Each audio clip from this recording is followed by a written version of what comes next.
Hey YouTube, how's it going? So the last time we left off, we were leveling up the Werebear. We were doing a lightning Tesla coil Werebear, where essentially the idea was just rampaging around and it's kind of just using him like Volibear from League of Legends. He's just like a big lightning boy now. Now, before I get into anything, I do have some really bad news to share. We did have to let go of our good boy, the little wolf pup. He's gone.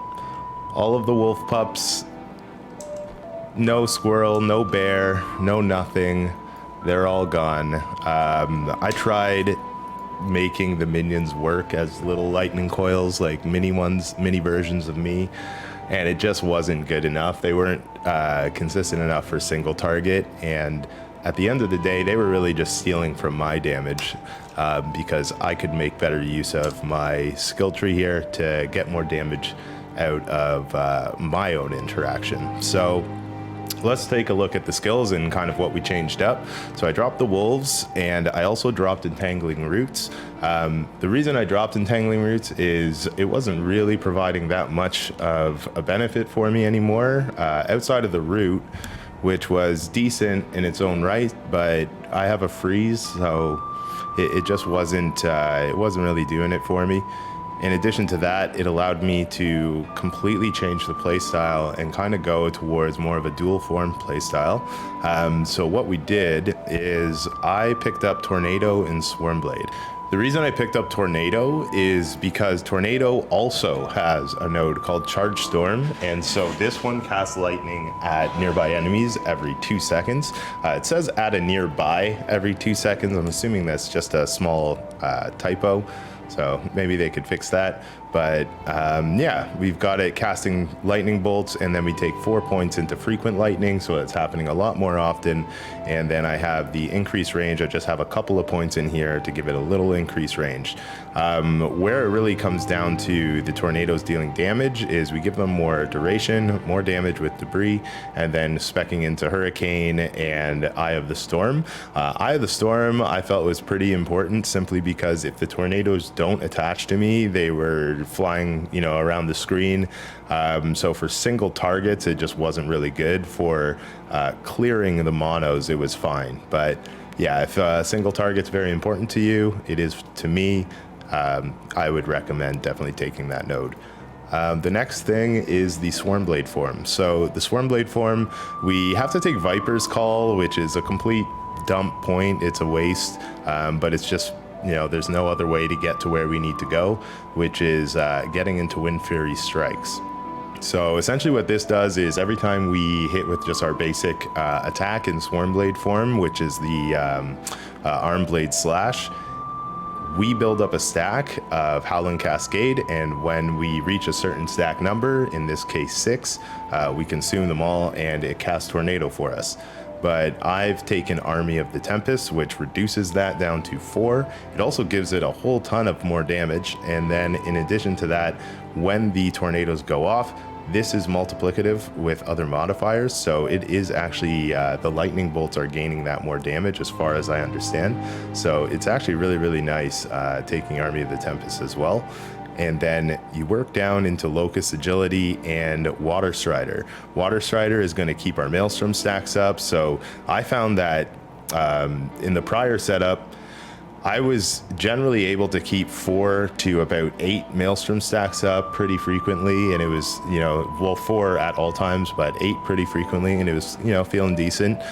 With this new setup, I'm pretty consistently hitting anywhere between 16, maybe dropping down to like 12, stuff like that, but pretty consistently as I run around, you'll see me with very high stacks of Maelstrom. So it's really nice having all those Maelstrom stacks.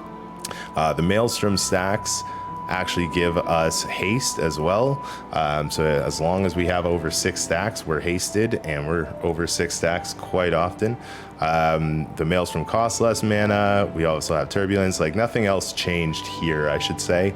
And I only changed in the Warcry tree. I believe I didn't have the Frozen node before. for Jormun's Wrath, so we changed that. I found this was really nice just to have that freeze. And another change that I made was speccing out the Werebear tree. Since I was able to save these points here from entangling roots, it allowed me to spec a lot more aggressively into the damage nodes, and it also allowed me to take Intimidating Cry, which, man oh man, did this just smooth out the build so much. It is now just like buttery smooth as I run around. So I'll just go over a quick demonstration here for you of kind of what the rotation looks like while you're running through a monolith. It's really simple, actually. Let me move that mic down a little bit. Really simple, actually. So basically you can start off in human form or start off in Swarmblamed form. Either one is pretty much fine, but what I like to do is cast my Tornado.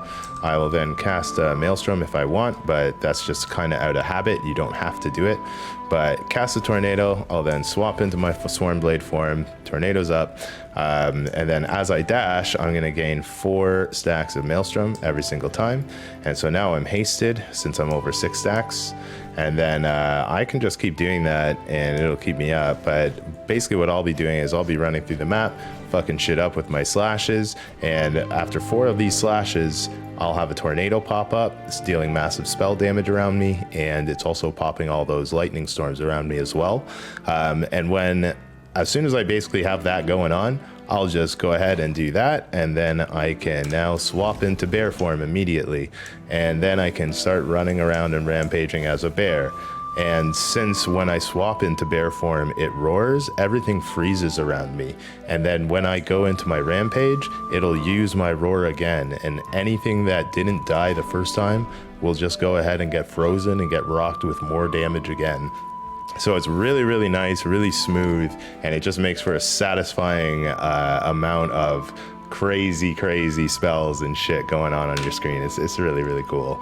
As for the passive tree, there were just a couple of changes here. We basically spec'd out of anything that was giving us minion anything. So I had some of the minion nodes here, like Hunter's Emanation. What is that? Oh, Hunter's Emanation, I had a point in, and then Primal Medicine, I had some points in, and I think there were a couple others that I had some for minion damage.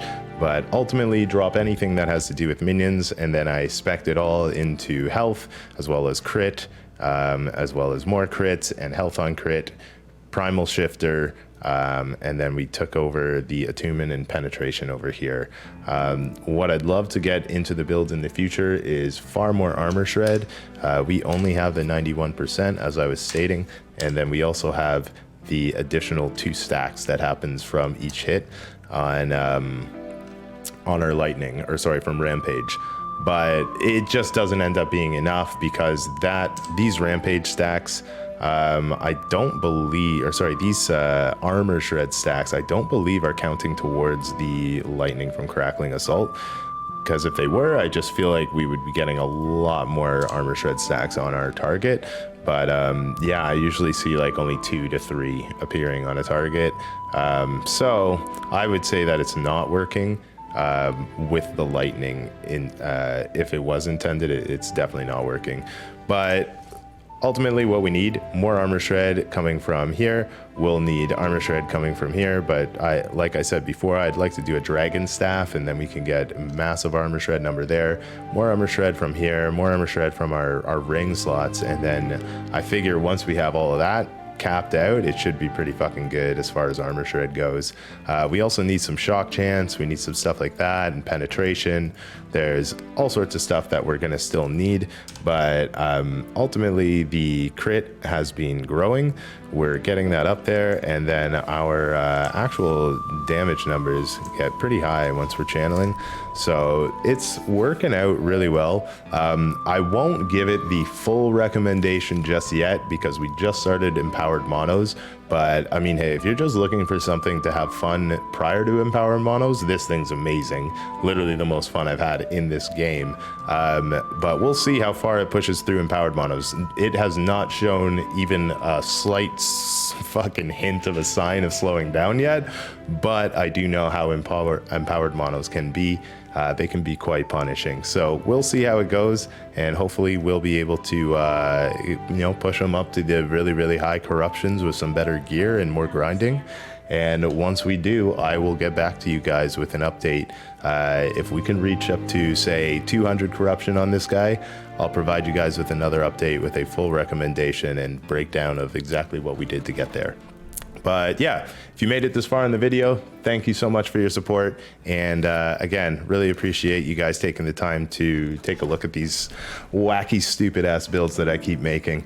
But yeah, love you all. And until next time, peace out.